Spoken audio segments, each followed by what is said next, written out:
Hi hello friends, ಎಲ್ಲರಿಗೂ ನಮಸ್ಕಾರ. ರೇಖಾ ಅಡುಗೆ ಚಾನಲ್ಗೆ ಸ್ವಾಗತ. ಬನ್ನಿ, ಇವತ್ತೊಂದು ಡಿಫ್ರೆಂಟ್ ಫ್ಲೇವರಲ್ಲಿ ಈಸಿಯಾಗಿ ಗೋರಿಕಾಯಲ್ಲಿ ಪಲ್ಯ ಮಾಡೋದು ತೋರಿಸ್ಕೊಡ್ತೀನಿ. ಇದು ಅಕ್ಕಿ ರೊಟ್ಟಿ, ಚಪಾತಿಗೆ ಅಥವಾ ಊಟದ ಜೊತೆ ನೆಂಚ್ಕೊಳಕ್ಕೆ ತುಂಬಾ ಸೂಪರಾಗಿರುತ್ತೆ. ಸೊ ಇದು ಕೂಡ ಕೆಲವ್ರಿಗೆ ಇಷ್ಟ ಆಗುತ್ತೆ, ಕೆಲವ್ರಿಗೆ ಇಷ್ಟ ಆಗಲ್ಲ. ಆದರೆ ಈ ಥರ ಟ್ರೈ ಮಾಡಿ ನೋಡಿ, ಖಂಡಿತ ಇಷ್ಟಪಟ್ಟು ಕೇಳಿ ಮಾಡಿಸ್ಕೊಂಡು ತಿಂತಾರೆ. ಯಾವಾಗ ಒಂದೇ ಥರ ಮಾಡಿ ಬೋರ್ ಅನಿಸಿದರೆ ಈ ಥರ ಒಂದು ಸರಿ ಟ್ರೈ ಮಾಡಿ ಯಾವ ಥರ ಇತ್ತು ಅಂತ ಕಮೆಂಟ್ ಮಾಡಿ, ಲೈಕ್ ಮಾಡಿ, ಶೇರ್ ಮಾಡಿ. ಬನ್ನಿ, ಇವಾಗ ಯಾವ ರೀತಿ ಮಾಡೋದು ನೋಡ್ಕೊಬರೋಣ. ಈಗ ಸ್ಟವ್ ಮೇಲೆ ಒಂದು ಪಾತ್ರೆ ಇಟ್ಕೊಂಡು ಸುಮಾರು ಒಂದು 4 ಕಪ್ ಆಗೋಷ್ಟು ನೀರು ಹಾಕ್ಕೊಂಡಿದ್ದೀನಿ. ಇಲ್ಲಿ ನಾನು ಗೋರಿಕಾಯಿನ ಆದಷ್ಟು ಎಳೆಯದು ನೋಡಿ 1/4 kg ಆಗೋಷ್ಟು ತೊಗೊಂಡಿದ್ದೀನಿ. ಚಿಕ್ಕದಾಗಿ ಕಟ್ ಮಾಡಿ ನೀರಲ್ಲಿ ಹಾಕಿಟ್ಕೊಂಡಿದ್ದೀನಿ. ಈಗ ಇದನ್ನು ತೊಳೆದ್ಬಿಟ್ಟು ಹಾಕ್ಕೊಳ್ಳೋಣ.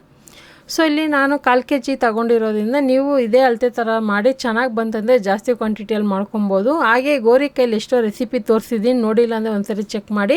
ಹಾಗೆ ರುಚಿಗೆ ತಕ್ಕಷ್ಟು ಉಪ್ಪು ಹಾಕಿ ಇದನ್ನು ಒಂದು 10 ನಿಮಿಷ ಮೀಡಿಯಮ್ ಫ್ಲೇಮಲ್ಲಿ ಬೇಯಿಸ್ಕೊಳ್ಳೋಣ. ನಿಮಗೆ ಟೈಮ್ ಇಲ್ಲಾಂದರೆ ಕುಕ್ಕರಲ್ಲಿ ಒಂದು ವಿಸಿಲ್ ಬಿಡ್ಬೋದು. ಆದರೆ ಕುಕ್ಕರಲ್ಲಿ ಬೆಂದರೆ ತುಂಬಾ ಸಾಫ್ಟಾಗಿ ಹೋಗುತ್ತೆ.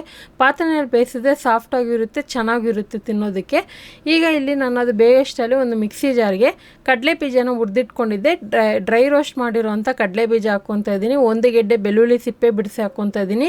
ಮತ್ತು ಧನಿಯಾ ಪುಡಿ ಒಂದು ಅರ್ಧ ಟೇಬಲ್ ಸ್ಪೂನು, 1/4 ಟೀ ಸ್ಪೂನ್ ಅರಿಶಿನ ಪುಡಿ, ಮತ್ತು ಗರಂ ಮಸಾಲ ಒಂದು ಅರ್ಧ ಟೀ ಸ್ಪೂನ್ ಹಾಕ್ಕೊತಾ ಇದ್ದೀನಿ. ಖಾರದ ಪುಡಿ ನಿಮಗೆ ಖಾರ ಎಷ್ಟು ಬೇಕೋ ನೋಡಿ ಹಾಕ್ಕೊಳ್ಳಿ. ನನಗೆ ಒಂದು ಸ್ವಲ್ಪ ಲೈಟಾಗಿ ಖಾರ ಕಡಿಮೆ ಬೇಕಂತ ನಾನು ಅರ್ಧ ಟೀ ಸ್ಪೂನ್ ಹಾಕ್ಕೊಂಡಿದ್ದನ್ನು ತರ್ತರಿಯಾಗಿ ರುಬ್ಕೊಂಬರ್ತೀನಿ. ಜಸ್ಟ್ ಆನ್ ಆಫ್ ಅಂತ ಒಂದು 4 ರಿಂದ 5 ಸರಿ ಮಾಡಿ ಸಾಕು. ಈಗ ಇದು ತರ್ತರಿಯಾಗಿ ಪೇಸ್ಟ್ ಆಗುತ್ತೆ. ಒಂದು ಸ್ವಲ್ಪ ಚಟ್ನಿ ಪುಡಿ ಫ್ಲೇವರಲ್ಲೇ ಬರುತ್ತೆ. ಸೊ ಇದು ತುಂಬಾ ಸುಲಭವಾಗಿ ಟೇಸ್ಟಿಯಾಗಿರೋವಂಥ ರೆಸಿಪಿ. ಫ್ರೆಶ್ ಆಗಿ ಯಾವಾಗ ಬೇಕು ಆವಾಗೇ ರುಬ್ಬಿ ಮಾಡ್ಕೊಳ್ಳಿ. ಅದೇ ಟೈಮ್ಗೆ ತರಕಾರಿ ಕೂಡ ಬೆಂದ್ಕೊಂಡಿದ್ದೆ. ಸೊ ಬೆಂದರೆ ನೋಡಿ ಕಲರ್ ಈ ಥರ ಚೇಂಜ್ ಆಗಿರುತ್ತೆ. ಕೈಯಲ್ಲಿ ನೀವು ಕಿವುಚ್ ನೋಡಿದ್ರೆ ಸಾಫ್ಟಾಗಿ ಬೆಂದಿರಬೇಕು. ಅದನ್ನು ಸಪ್ರೇಟಾಗಿ ಒಂದು ಬೌಲಲ್ಲಿ ಎತ್ತಿಟ್ಕೊಂಡಿದ್ದೀನಿ. ನೀರು ಬಸ್ಬಿಟ್ಟು ಎತ್ತಿಟ್ಕೊಳ್ಳಿ. ಈಗ ಸ್ಟವ್ ಮೇಲೆ ಒಂದು ಕಡಾಯಿ ಇಟ್ಕೊಂಡು ಒಗ್ಗರಣೆಗೆ ಎಣ್ಣೆ, ಸಾಸಿವೆ, ಕಡಲೆಬೇಳೆ ಹಾಕ್ಕೊತಾ ಇದ್ದೀನಿ. ಕಡಲೆಬೇಳೆ ಅನ್ನೋದು ಆಪ್ಷನಲ್ಲು, ಬೇಕು ಅಂದರೆ ಹಾಕ್ಕೊಳ್ಳಿ, ಇಲ್ಲಾಂದ್ರೂ ನಡೆಯುತ್ತೆ. ಇದ್ರ ಬದಲಾಗಿ ನೀವು ಒಗ್ಗರಣೆಗೆ ಒಂದು 2 ಪೀಸ್ ಬೆಳ್ಳುಳ್ಳಿ ಜಜ್ಬಿಟ್ಟು ಕೂಡ ಹಾಕ್ಕೋಬೋದು. ನಾವು ಆಲ್ರೆಡಿ ಕಡಲೆ ಬೀಜ ಪುಡಿ ಮಾಡೋವಾಗೇ ಹಾಕ್ಕೊಂಡಿದ್ದೀರಿ, ಹಂಗಾಗಿ ಇದಕ್ಕೆ ಬೇಕಾಗೋದಿಲ್ಲ. ಸೊ ಕಟ್ ಮಾಡಿರೋಂಥ ಈರುಳ್ಳಿ, ಕರ್ಬೇವಿನ ಸೊಪ್ಪು, ಒಂದು 3 ಒಣಗಿದ ಮೆಣಸಿನ್ಕಾಯಿ ಹಾಕ್ಕೊತಾ ಇದ್ದೀನಿ. ಈಗ ಇದನ್ನೆಲ್ಲ ಜಸ್ಟ್ ಒಂದೇ ಒಂದು ನಿಮಿಷ ಫ್ರೈ ಮಾಡ್ಕೊತಾ ಇದ್ದೀನಿ. ಬೇಕಂದರೆ ಹಿಂಗೊಂದು ಸ್ವಲ್ಪ ಹಾಕ್ಕೊಳ್ಳಿ, ಹಿಂಗು ಫ್ಲೇವರ್ ಬೇಕು ಒಗ್ಗರಣೆಗೆ ಅನ್ನೋದಾದರೆ. ಸೊ ಇದನ್ನೆಲ್ಲ ಫ್ರೈ ಮಾಡ್ಕೊಳ್ಳೋಣ. ಇದೇ ತರಕಾರಿ ಫ್ರೈನ ನೀವು ಬೆಂಡೆಕಾಯಲ್ಲಿ ಮಾಡ್ಕೋಬೋದು, ತೊಂಡೆಕಾಯಲ್ಲಿ ಮಾಡ್ಕೋಬೋದು, ಅಥವಾ ಬೇರೆ ಥರ ಬೀನ್ಸ್, ಕ್ಯಾರೆಟು, ಕಾಲಿಫ್ಲವರಲ್ಲಿ ನಿಮ್ಗೆ ಇಷ್ಟವಾಗಿರೋಂಥ ತರಕಾರಿಯಲ್ಲಿ ಮಾಡ್ಕೋಬೋದು.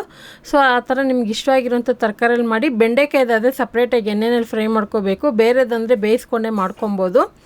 ಈಗ ನೋಡಿ ಈರುಳ್ಳಿ ಫ್ರೈ ಆದಮೇಲೆ ಬೇಯಿಸಿರೋಂಥ ಗೋರಿಕಾಯಿ ಮತ್ತು ಇನ್ನೊಂದು ಸ್ವಲ್ಪ ಉಪ್ಪು ಕಡಿಮೆ ಅನಿಸ್ತು, ನಾನು ತಿಂದು ನೋಡಿದೆ ಉಪ್ಪು ಕಡಿಮೆ ಅನಿಸ್ತು, ಅದಕ್ಕೆ ಉಪ್ಪು ಹಾಕ್ಕೊತಾ ಇದ್ದೀನಿ. ಹಾಕ್ಕೊಂಡಿದ್ದನ್ನು ಒಂದೇ ಒಂದು ನಿಮಿಷ ಮೀಡಿಯಮ್ ಫ್ಲೇಮಲ್ಲಿ ಫ್ರೈ ಮಾಡ್ಕೊಳ್ಳೋಣ. ಇದನ್ನು 2 ರೀತಿಯಲ್ಲಿ ನಾವು ಮಾಡ್ಕೊಬೋದು. ಯಾವಾಗೂ ನಾನು ಕೆಲವೊಂದು ರೆಸಿಪಿನ ಹೇಳ್ತಾ ಇರ್ತೀನಿ, ಒಂದೇ ಥರ ಅಲ್ಲ, 2-3 ಥರ ಮಾಡ್ಕೊಬೋದು. ಇದು ಕೂಡ ಅಷ್ಟೇ, ನೀವು ಡ್ರೈ ಆಗಿ ಕೂಡ ಮಾಡ್ಕೊಬೋದು, ಡ್ರೈ ರೋಸ್ಟಾಗಿ ಕೂಡ ಈ ಪಲ್ಯನ ಮಾಡ್ಕೊಬೋದು, ಅಥವಾ ಗೊಜ್ಜು ಥರನೂ ಮಾಡ್ಕೊಬೋದು, ಅಥವಾ ಸಾರು ಥರನೂ ಮಾಡ್ಕೊಬೋದು. ಸೊ ಸಾರು ಥರ ಬೇಕಂದರೆ ಇದಕ್ಕೆ ಏನಿಲ್ಲ ಅಂದರೆ 1 ಕಪ್ ನೀರು ಹಾಕಿ ಒಂದು 2 ನಿಮಿಷ ಲೋ ಫ್ಲೇಮಲ್ಲಿ ಕುದಿಸ್ಕೊಳ್ಳಿ. ಗೊಜ್ಜು ಥರ ಬೇಕಂದರೆ ಸ್ವಲ್ಪ ನೀರು ಹಾಕ್ಕೊಳ್ಳಿ, ಅಥವಾ ಈ ಥರ ಸ್ವಲ್ಪ ಗಟ್ಟಿ ಪಲ್ಯ ಬೇಕಂದರೆ ನೀರು ಹಾಕೋಕ್ಕೆ ಹೋಗಬೇಡಿ. ನಂತರ ಈ ಥರ ಫ್ರೈ ಮಾಡಿ ಒಂದೇ ಒಂದು ನಿಮಿಷ ಲೋ ಫ್ಲೇಮಲ್ಲಿ ಫ್ರೈ ಮಾಡ್ಕೊಳ್ಳಿ. ಯಾಕಂದರೆ ಸ್ಪೈಸಸ್ ಎಲ್ಲ ಹಸಿಯಾಗಿ ಹಾಕಿರೋದ್ರಿಂದ ಸ್ವಲ್ಪ ಸ್ಮೆಲ್ಲು ಹಸಿಯಾಗಿರುತ್ತೆ.